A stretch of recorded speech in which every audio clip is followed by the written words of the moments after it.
नमस्कार दोस्तों, आज के वीडियो में आपका स्वागत है। आज हम बात कर रहे हैं यशवंत सिन्हा के 20-22 घंटे पहले एक उन्होंने एक वीडियो ट्वीट किया। उस वीडियो में क्या कहा गया है वो हम देख लेते हैं। यशवंत सिन्हा हम जानते हैं कि जैसा कि इनके प्रोफाइल पे आप देख पा रहे हैं, former minister of finance and external affairs government of India. तो अब तृणमूल कांग्रेस उन्होंने ज्वाइन कर चुके हैं। जो उन्होंने वीडियो ट्वीट किया उसमें क्या कहा गया था, उसमें कहा गया है कि एक 10 सेकंड का वीडियो है जो मोदी को एक्सपोज कर देगा। भारत के जो यूनाइटेड नेशन में प्रतिनिधि हैं उन्होंने कहा कि India sent more vaccine abroad then it has vaccinated its own people, Modi is now truly a world leader, Indians can go to health. ये कहना है यशवंत सिन्हा का, और एक 10 सेकंड का वीडियो क्लिप हम सुन लेते हैं वो क्या कह रहे हैं। But in the process has also supplied vaccines to over 70 nations. In fact, as of today, we have supplied more vaccines globally than have vaccinated our own people. But in the process has also supplied vaccines to over 70 nations. In fact, as of today, we have supplied more vaccines globally than have vaccinated our own people. जी, तो यहाँ पे भारत के संयुक्त राष्ट्र में प्रतिनिधि कह रहे हैं कि हमने अपने देश से ज़्यादा दूसरे देशों को के लोगों को हमने वैक्सीन सप्लाई की है। ये अपनी भारत की एक तरह से पीठ थपथपा रहे थे यूनाइटेड नेशन के मंच पे। तो मगर ये वीडियो आज का नहीं है, ये आज की बात नहीं है, ये बात कब की है, इसके लिए थोड़ा पीछे चलते हैं। इस वीडियो को अगर हम देखें तो ये वीडियो एनडीटीवी की वेबसाइट पे कोट किया गया है, और ये वीडियो इंडिया यूएन एट वहाँ पे जब भारत अपनी यूएनजीए की इनफॉर्मल मीटिंग में वैक्सीन इक्विटी पे बात रख रहा था, तो भारत के प्रतिनिधि ने अपनी ये बात रखी थी। और ये वीडियो आप देखिए, तारीख देखिए ध्यान से, ये तारीख है 27 मार्च 2021 की। ये तारीख इम्पॉर्टेंट क्यों है, इस वीडियो पे उनका पूरा व्याख्यान है। 3 मिनट का उनको समय मिला था, उन्होंने पूरी बात रखी थी कि कैसे कैसे भारत में अपने लोगों को भी वैक्सीनेट कर रहा है, और साथ साथ में बाकी जो और देश है उनकी मैत्री मदद के नाम पे भी, और कुछ ग्रांट के नाम पे, कुछ कमर्शियल ऑब्लिगेशंस हैं, उन सबको भारत किस तरह से पूरा कर रहा है, और भारत अपने कर्तव्य से पीछे नहीं हट रहा। ये वीडियो है 27 मार्च का, यानी एक दिन मार्च महीने के अंत की बात है। अब हम जाके देखें कि मार्च महीने के अंत तक कितनी वैक्सीन लग चुकी थी। तो मार्च महीने के अंत में थोड़ा गूगल करके जान पाते हैं तो देखिए 28 मार्च का एक आर्टिकल है सुबह पे, और इसमें पता चल रहा है, इसमें लिखा है कि अब तक 6 करोड़ वैक्सीन के शॉट्स लग चुके हैं भारतीयों को।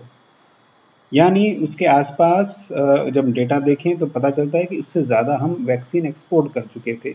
ये थोड़ा सा चिंता का विषय लगता है कि ऐसा तो बात सही है कि वैक्सीन तो हमने ज़्यादा बाहर भेजी, क्यों भेजी, इसके बारे में भी थोड़ा और जानने की कोशिश करते हैं।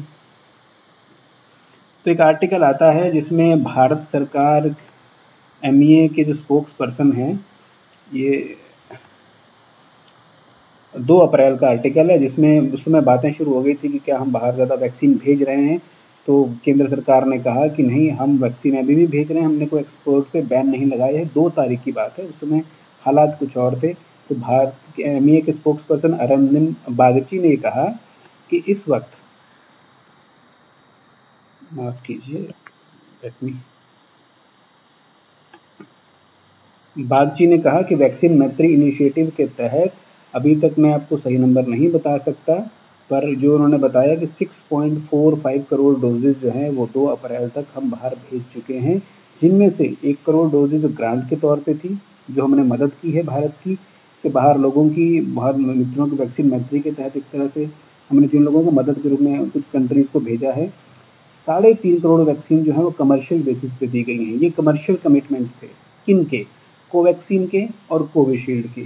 जैसा कि हम जानते हैं कि कोविशील्ड एस्ट्राजेनेका का प्रोडक्ट है, सीरम इंस्टीट्यूट ऑफ इंडिया उसको भारत में बना रहा है, और उसका एक कमर्शियल उनके पास ऑब्लिगेशन भी कि जितने आप बनाओगे उसका इतना % आपको यहाँ देना पड़ेगा, पेरेंट कंपनी के पास जाएगा।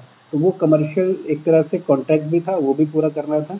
और दूसरा कोवैक्सीन का भी था, कोवैक्सीन बना रही थी, और उस समय की अगर आप स्थिति देखें, कोवैक्सीन की वैक्सीन को लेकर 3rd फेज़ के ट्रायल को परमिशन मिली है, नहीं मिली है, उससे पहले ही आपने उनको जनता को इस्तेमाल करने के लिए दे दिया, ये सही है या गलत है।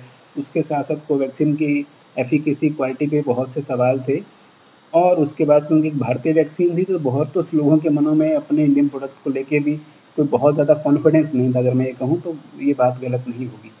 उसी बीच में उनके भी कोई कंपनी प्रोडक्ट बनाती है, पता चले कि उसमें वैक्सीन लेने के लिए कोई तैयार नहीं था। फरवरी के अंत में आप जाके देखिए 20-25 हज़ार केसेस की संख्या प्रतिदिन की आ गई थी। सभी सोच रहे कि निकल गए कोविड से, इंडियन की इम्यूनिटी अच्छी है, या कोविड की लहर निकल गई, अब हो गया, बस लोग बाहर आना शुरू कर गए थे। उसी दौर में, उसी वक्त के आसपास आपको क्या लगता है कि आपके पास प्रोडक्शन की एक एनहेंस कैपेसिटी है, अब आप क्या करेंगे उसके? आपने खर्चा किया है, आप बाहर, जहाँ पे आपने ब्राज़ील से बात की थी, ब्राज़ील के लिए एक बड़ा लॉट तो वैक्सीन में उनको उनसे उनकी डील भी हुई थी। तो ये सब चीज़ें चल रही थी और 1.82 करोड़ डोजेज जो है वो कोवैक्स इनिशिएटिव के तहत थी। कि कोवैक्स इनिशिएटिव के तहत WHO का और यूनिसेफ का, अगर मैं गलत नहीं हूँ, तो उनका ये है कि इसमें अफ्रीकन कंट्रीज़ को वो आपको देनी ही देनी है। तो आपका एक ऑब्लिगेशन है कि उस फैसिलिटी में आप वैक्सीन देंगे। अभी भी आप जाएंगे, ग्लोबल मीडिया में बहुत से आर्टिकल ऐसे पढ़े हैं जिनमें है कि इंडिया में वैक्सीन की समस्या एक तरह से शॉर्टेज हो गई।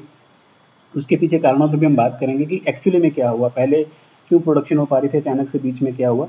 तो वो ग्लोबली की अफ्रीकन कंट्रीज वगैरह में, जहाँ पे उनके पास अपनी वैक्सीन कोई है नहीं और वहाँ पे ग्रांट भी बहुत निर्भर हैं, और वो ग्रांट मोस्टली कोवैक्स के थ्रू आनी है, वो हम नहीं कर पा रहे हैं क्योंकि इंडिया में अब अपनी कंट्री को भी इंडिया वैक्सीनेट करने की कोशिश कर रहा है। उसके बाद हम आगे चलते हैं,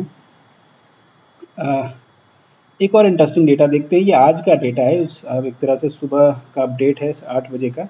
उस समय तक हमने 18.5 करोड़, माफ़ कीजिए 18.25 करोड़ लोगों को हम वैक्सीनेट कर चुके हैं। उस समय तक कितने लोगों को वैक्सीनेट किया था? रफली हमने 6 करोड़ लोगों को किया था, जिसमें का वीडियो आउट किया गया था। अभी हम 18 करोड़ लोगों को कर चुके हैं। अभी में बहुत लोगों को करना बाकी है, बहुत छोटा सा नंबर हमने किया है, मगर इस नंबर को जानना भी ज़रूरी है। अब उसके बाद बात करते हैं, सबसे इंटरेस्टिंग जो फैक्ट है वो आप देखिए कि कोविड केसेस कैसे बढ़े। अगर हमने 27 मार्च के आसपास सरकारें कह रही है कि वैक्सीन की हमने लोगों को बाहर भेजी, तो आप देखिए केसेस की संख्या, 27 मार्च को हमने बाहर नहीं भेजी है वैक्सीन। उससे पहले 1-1.5 महीना पहले ही, 2 महीना पहले ही सब चीज़ों के प्रोसेस शुरू हो गए थे। उस समय केसेस की संख्या 2 महीना पहले चलते हैं, ऑलमोस्ट फरवरी के आसपास देखिए कितने केसेस हैं आपके पास। नेशनल एवरेज 11-12 लोवेस्ट की संख्या में आ गए थे, और ये कंटिन्यूसली चलता जा रहा है। देखिए 20 फरवरी तक 12-13 हज़ार केसेज है, 15 हज़ार केसेज हैं। अचानक से मार्च में केसेज की संख्या बढ़नी शुरू होती है। तब तक हम एक्सपोर्ट के, हमारे कमिटमेंट्स बात हो चुकी है, एक्सपोर्ट हम करना शुरू कर चुके हैं, पीछे नहीं हट सकते। और हमारे लिए बेंचमार्क क्या था? हमारे लिए बेंचमार्क था 83,000-84,000 केसेज, जो हमारे पास, या करीबन 1 लाख केसेज हमारे पास 15 सितंबर के आसपास आए थे कि हम उसको ब्रीच ना कर जाएं। तो हम उसको ब्रीच तब तक नहीं कर रहे। देखिए हम ये पहुंच गए, हम 1 अप्रैल को, 31 मार्च को भी हम 72,000 न्यू केसेज आ रहे थे। तब भी लग रहा था कि नहीं, इतने केसेज नहीं होंगे, वेव आएगी, पर हम तैयार हैं, हमारी इम्यूनिटी तैयार है, हमारे पास इंफ्रास्ट्रक्चर है, लोगों के पास अवेयरनेस है। इन सब की बातें हुई, मगर सब धरी की धरी रह गई। देखिए केसेस की संख्या कहाँ गई। उसके बाद केसेस 2 लाख, 2.5 लाख, 3 लाख, 4 लाख, 4.25 लाख के पास आते रहे। अब जाके छोटा सा डिप आया, खैर वो अलग बात है।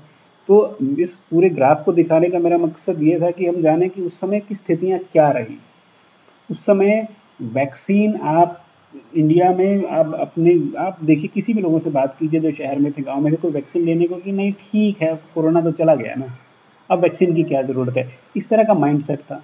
मैंने बहुत लोगों से, जिनसे अपने गाँव में बात की, वो वैक्सीन लेने गए ही नहीं, बुला रहे थे नहीं गए। अंत में जाके बहुत ही कम समय में, मतलब इस तरह के हालात थे गाँव में कि आप जाते थे, वो आपका नाम वहाँ पर एंटर करते थे कि वैक्सीन ले लीजिए। आप जाते किसी सर्दी खांसी की दवाई के लिए, तो आपको वैक्सीन लगा के भेज देते थे, क्योंकि वैक्सीन लेने के लोगों के मन में एक तरह से, जो पढ़े लिखे थे वो कह रहे थे कि नहीं, एफिकेसी के इश्यूज हैं, कोई स्पुतनिक आएगी, फाइजर आएगी तब लेंगे, या अभी ज़रूरत ही नहीं है, हमारी तो इम्यूनिटी अच्छी है, हम भी वैक्सीन लें, इससे इनफर्टिलिटी हो सकती है, इसकी कॉम्प्लिकेशन हो सकते हैं। वैक्सीन का भी ज़्यादा डेटा नहीं आया, ये तो 1 साल के अंदर निकाल देगी वैक्सीन, जिनकी कल को कॉम्प्लिकेशन हो जाए तो कौन जिम्मेदार होगा, हम नहीं ले रहे। मगर उसके बाद जो हुआ, उसके बाद वैक्सीन की शॉर्टेज हो गई एक तरह से। और उसके बाद एक चीज़ और ध्यान रखने की बात है, उसमें अमेरिकन गवर्नमेंट चेंज हुई, तो वहाँ पे हमें जो रॉ मटेरियल मिलना था, जो कि हम मैन्युफैक्चरर तो हैं यहाँ पे, मगर रॉ मटेरियल हमें यूरोपियन यूनियन से और अमेरिका से सोर्स करना पड़ता है, वो हमारी सप्लाई चेन बीच में बाधा हुई। वहाँ भी सेकेंड वेव शुरू हुई थी, वहाँ भी प्रॉब्लम हो रही थी। तो हमें जो कमिटमेंट्स किए गए थे वो सीरम को नहीं मिल पा रहे थे, कोवैक्सीन को नहीं मिल पा रहे थे, उसके लिए काफ़ी बात करनी पड़ी, उसके लिए काफ़ी नेगोशिएशन करने पड़े। तो खैर वो सब मुद्दे थे।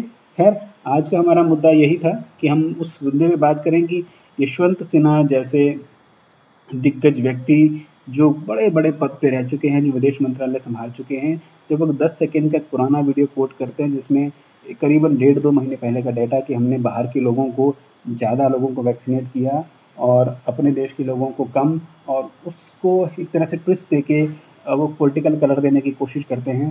तो ये जिन पदों पे वो रह चुके हैं, अगर ये कोई टीएमसी का स्पोक्स पर्सन करता, कांग्रेस का स्पोक्स पर्सन करता, चलता है, पर आप जिस पद पे रह चुके हैं, वित्त मंत्री और विदेश मंत्री के पद पे, वहाँ पे आप जानते हैं कि डिप्लोमेसी में ये सब चीज़ें कितनी मायने रखती हैं।